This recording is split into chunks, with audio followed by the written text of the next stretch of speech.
This week on Coaster Bebs, we travel to La Palle in France with the European Coaster Club. Come with us as we explore and take a ride.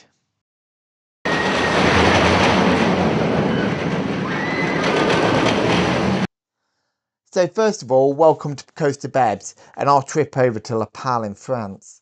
We did actually record a piece to camera before we went in, but it seems to be that we've had a bit of a technical difficulty.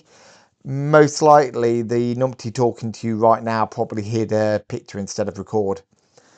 So anyway, we flew into Geneva the night before and drove 3 hours over to the park in the morning, which was part of an ECC trip. We're met there by Lou, who was running the trip, and he took us straight over to Yukon Quad, which is an intimate family launch coaster.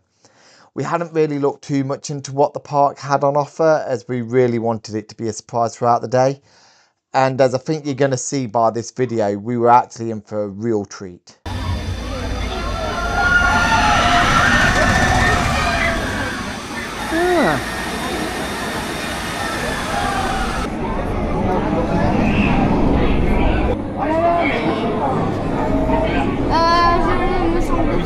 Ah, tu rigoles moins d'un... Woohoo!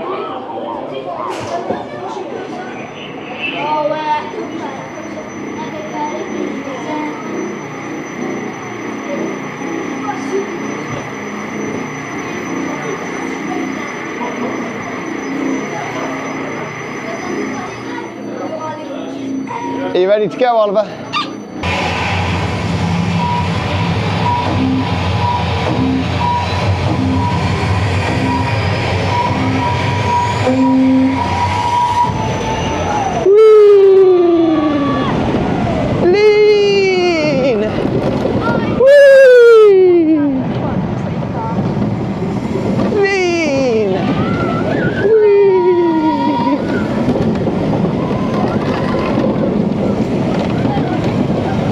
Second launch! Woo! Remember this one, turns! Woo!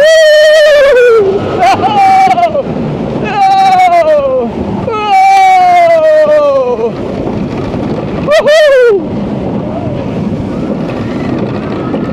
These intimate coasters are actually really quite cool!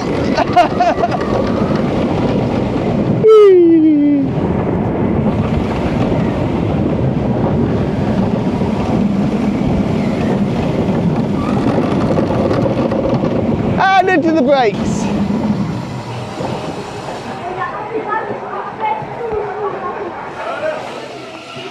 And that is it for another ride on Yukon Quad. Was it good? Stop, low bubbles.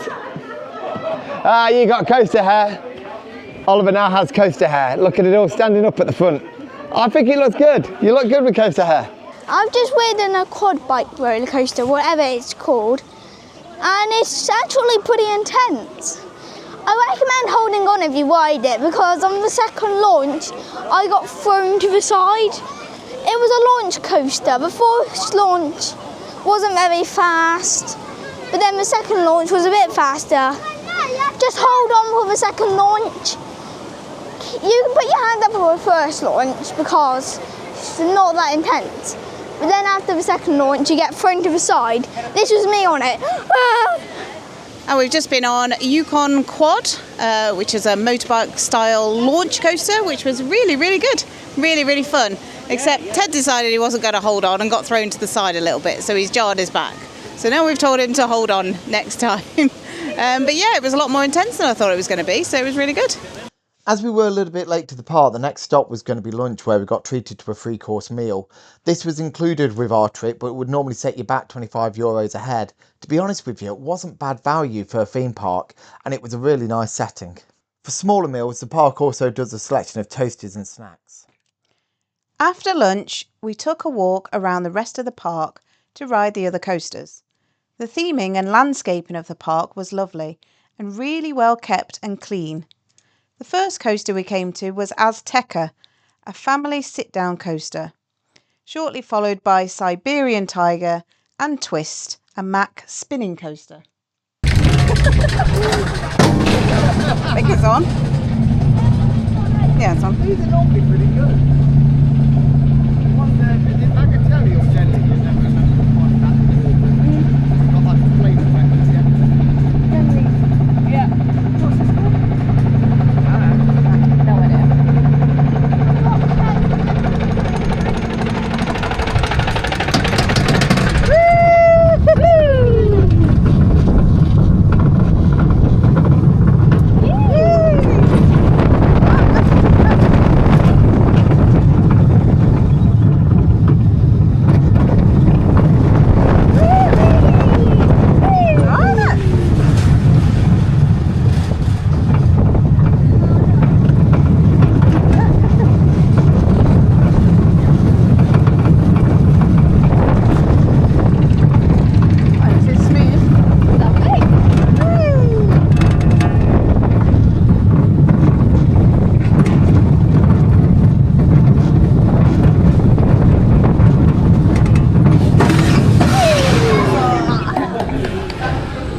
So here we are on Tigre de Siberia.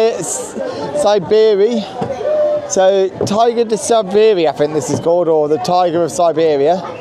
I think it's an old Revicon or Softy, this. It looks like an old French one. It's got really high floor plates here.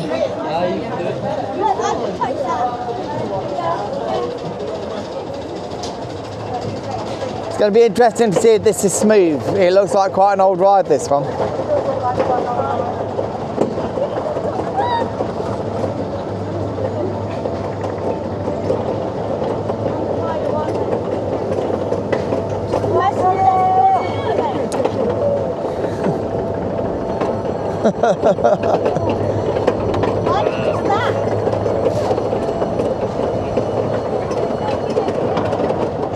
Here we go. Whee. Whee, whoa.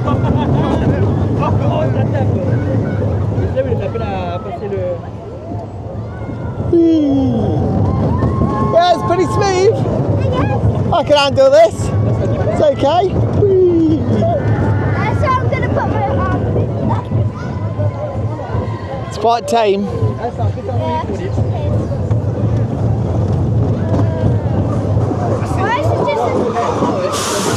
Aww. Tick and done, I think, that one. We just went on this coaster called Tiger da Zuze. I'm not sure how to pronounce it, but I think it was a nice, smooth coaster. I liked the first drop. So we're going to explore the rest of the park and see if it's good. After riding the tamest ride in the park, we wanted to ride something a little more thrilling, so we headed over to the Max Spinner, Le Trist.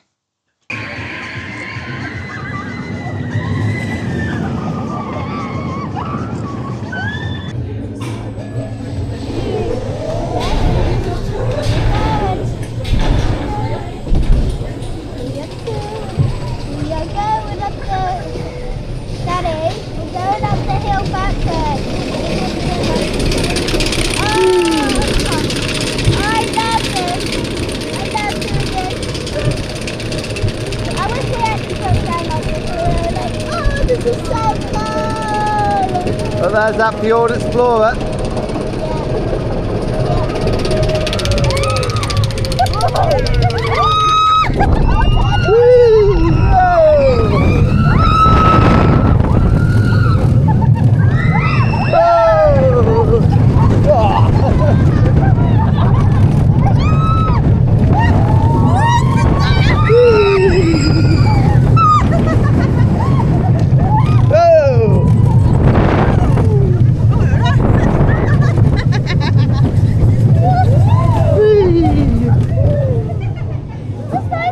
That was spinny.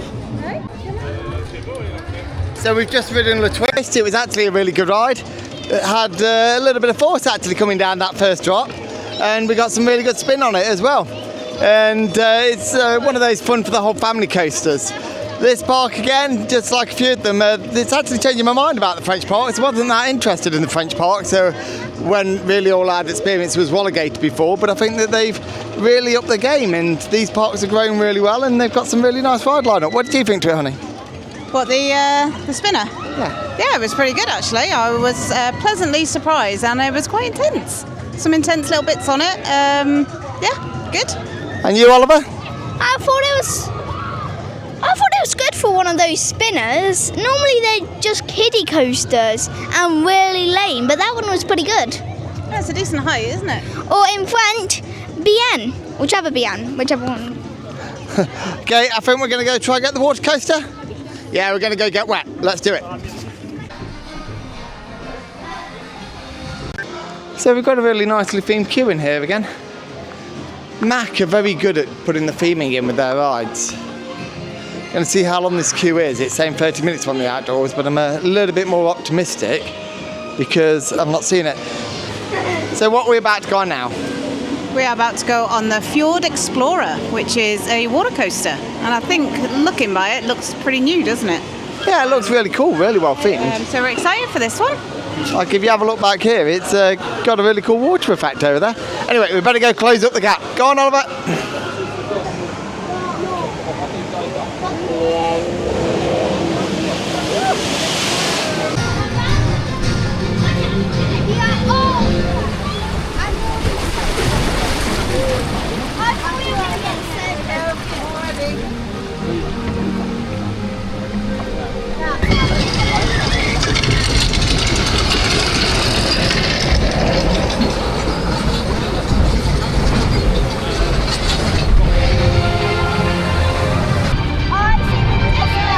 Here we go, guys.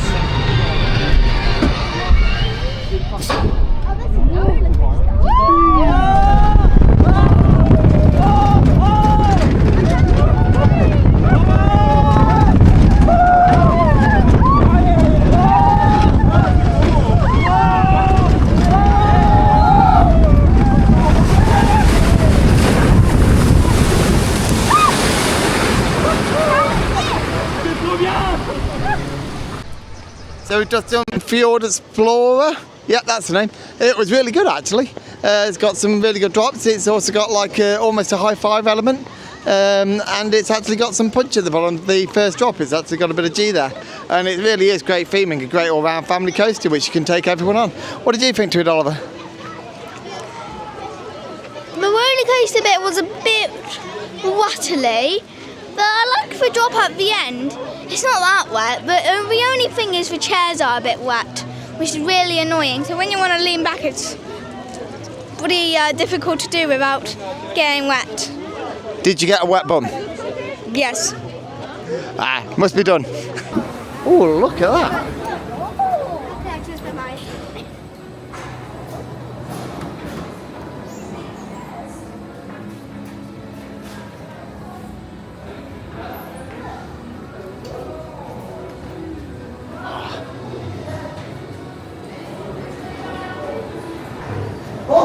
Okay, for most of the guests, they don't know that behind all the small houses, there's the maintenance bay, and even Philippe Dinan, which is the technical director of Nigloland, when he came here for the grand opening of the ride, he said, "I didn't know it was here."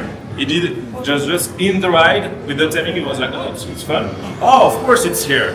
Okay, something that you may know, that the boats are not completely floating. Okay, the boats are not fully waterproof.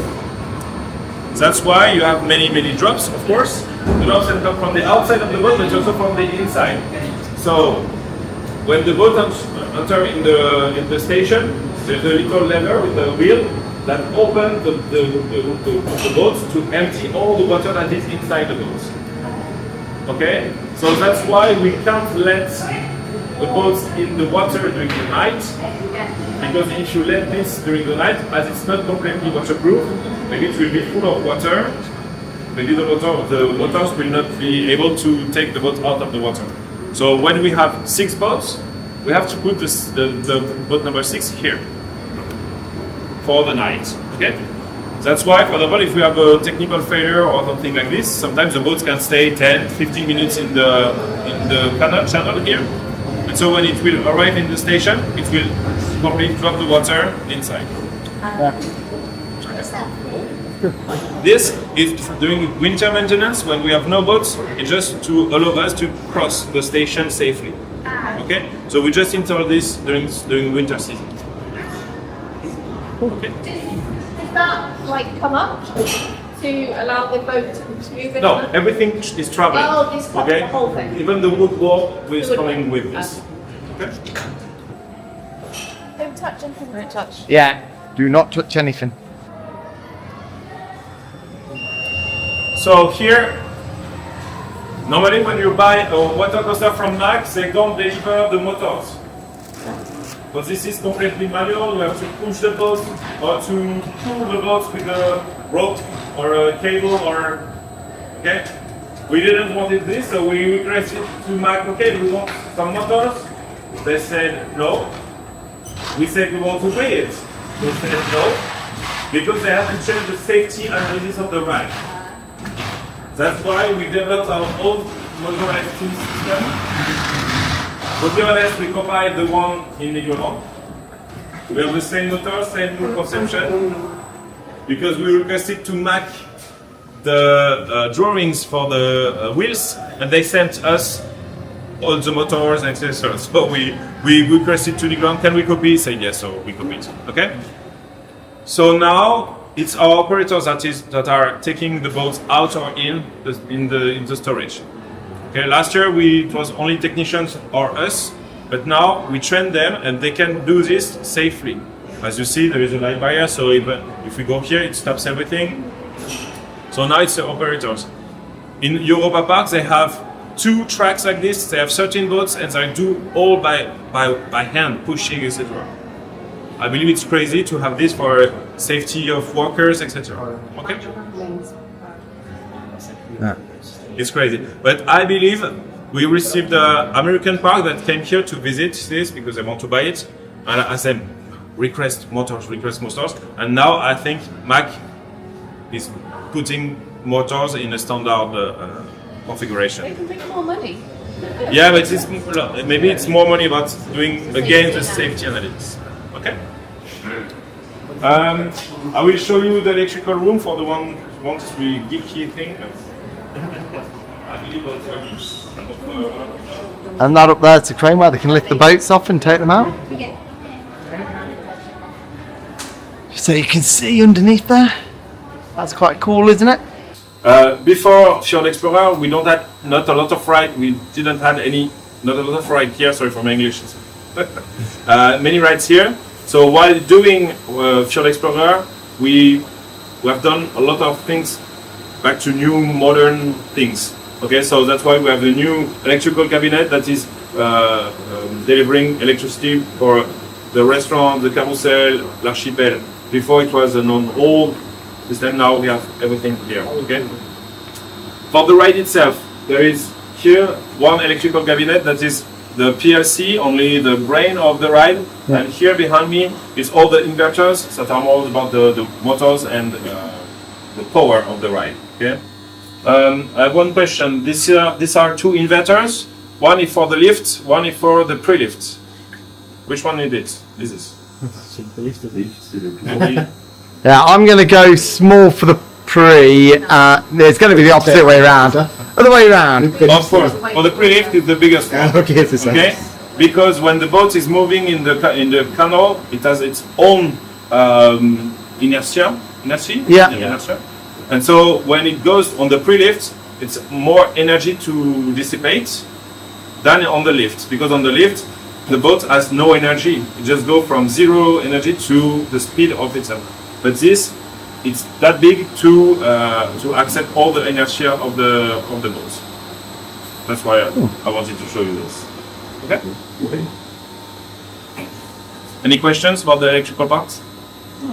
Yeah, I've got one. Okay. What are those? What it is, it's I believe it's it's for perturbations. Okay, because this it's inverter that can make a motor work slow or fast. Okay, but when you do that, you create perturbations, and this is taking only the perturbations here and not everywhere.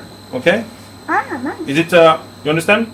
When we built the ride, we said, okay, we don't want to do any maintenance on our technicals because we have many things to do everywhere. So now we try to do maintenance bay everywhere. So for the monorail, maybe you have done the monorail. No, not yet, but we would. It's the new ride for this year, so we've refurbished it.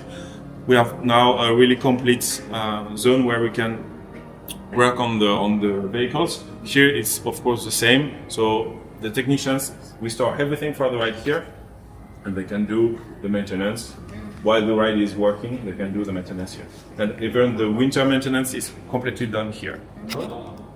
Okay. So same when we did this ride. Before we were using one pump to fill some parts of the lake of Archipel, etc.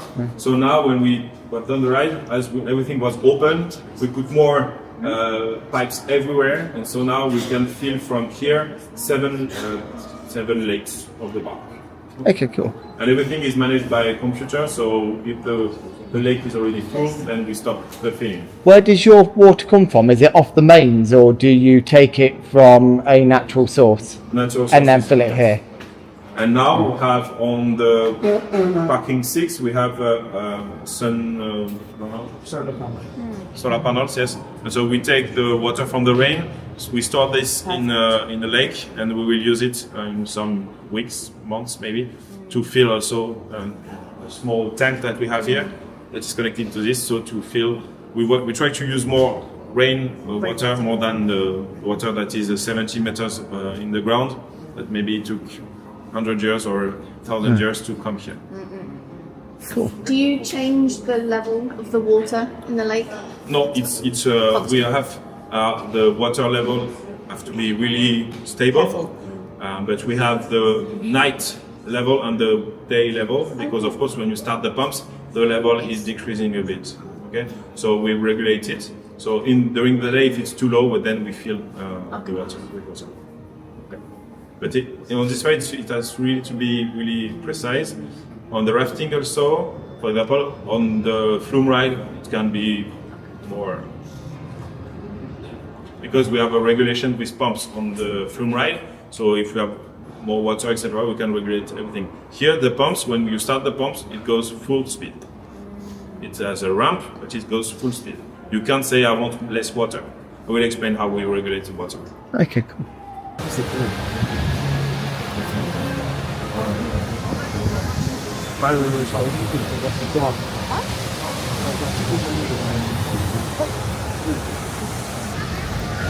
This ride is the first ride where we bought specific music for this ride. So we have music for the whole area when you heard only sounds of harbors. Here we have a specific sound that we work with Audio Gazer, and so they've designed the tracks for the queue line, the canal, and of course the lift with a perfect timing on this. You see there is a train here. You should do this train, it's kind of fun one. And in the 80s, it was really crazy for the people to have a train going inside the lake. So I don't know if the train will be here or here, but the train seems to be inside the lake. But for the guests, it was like, wow, we were going to the train. Okay? Bonjour.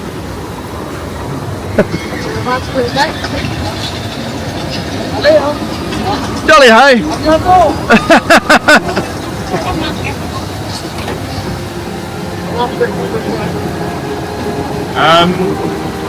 In the channel, the boat is really a boat, and afterwards it's really a train.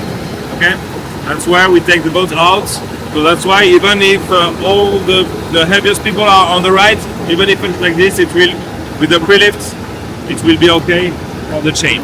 So this levels the boat and also straightens it for the lift as well then? Sorry? So this levels the boat if you've got the weight on one side, but also straightens it to make sure that it gets onto the chain It will be correctly. okay. Every time it will be okay.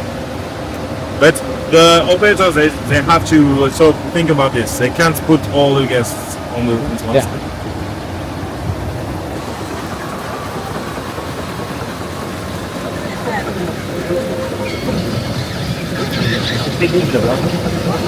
Hello. Hi.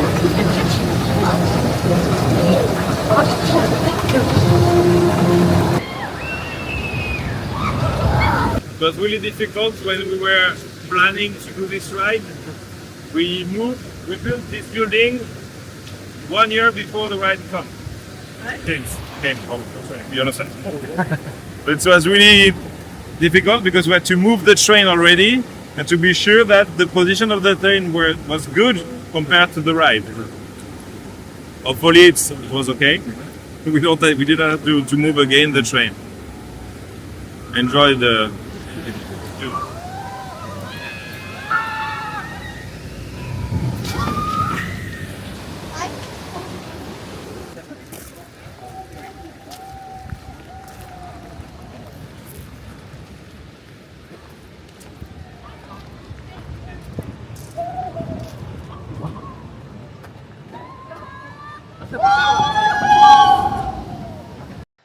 After the awesome behind the scenes tour of Fjord Explorer and being able to get a quick go on it, we headed out to the park to go see what else it had on offer. I've never been able to ride one of these King Kong rides before because they've always been in maintenance, so it was a great opportunity for us to get on one. Come with us as we take a go on it.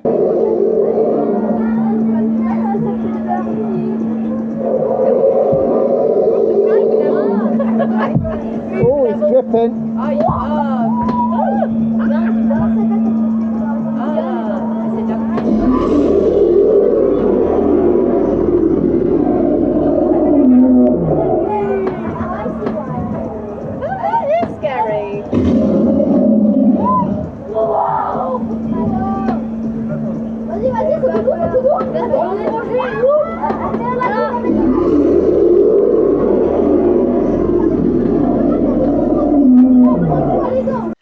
They have a bog standard disco coaster with a hump in the middle.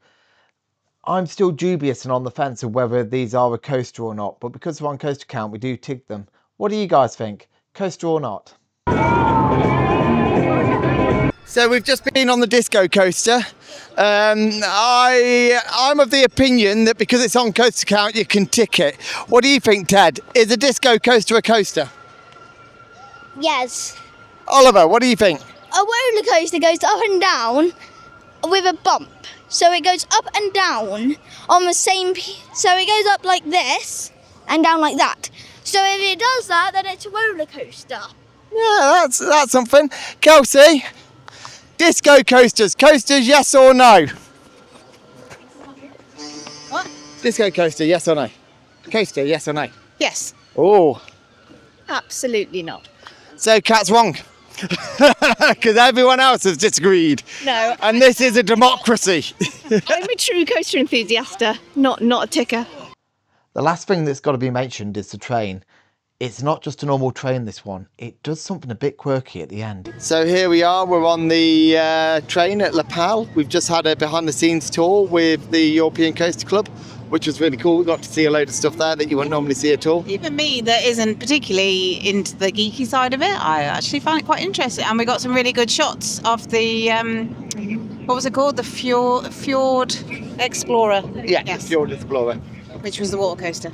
And we got to see all the mechanics as well, like how they do all the transfer of the trains, how they keep all the water levels, and the bit which I realised after we'd been talking for a few minutes, which I actually forgot to hit record on, was when he was talking about how they don't use any chlorine in the water because they've used a natural way of being able to do it by having different levels of stone on a tank area where they feed the water through to make sure the water gets filtered. It means that they actually even have fish in there as well to eat the algae.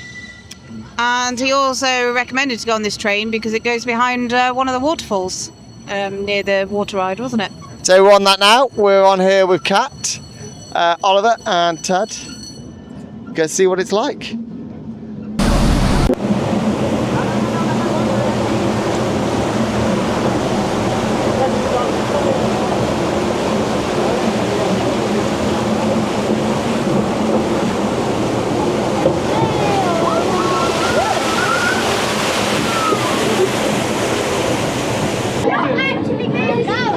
Okay, we weren't expecting this. The train ride here actually has a little bit of a ride in the middle of it. Oh, that's weird. It's actually got a tilt track on the train.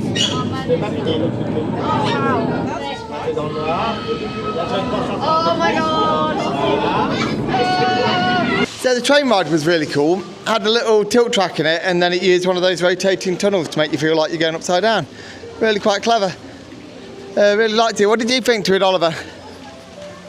Yeah, I liked it. It was short, but it was good. It was good. Better than I was expecting. I was expecting it to be I normally find them pretty boring, actually. That one was okay, actually. Yeah, it was really good. So we were going to go do the shooter, but it's got quite a big line, so we're actually going to go try and find our way back to the Intamin launch quad bike coaster thing, Yeah. which is cool. Because that was really good this morning, wasn't it? Yep. Are you looking forward to it, Oliver? Yeah.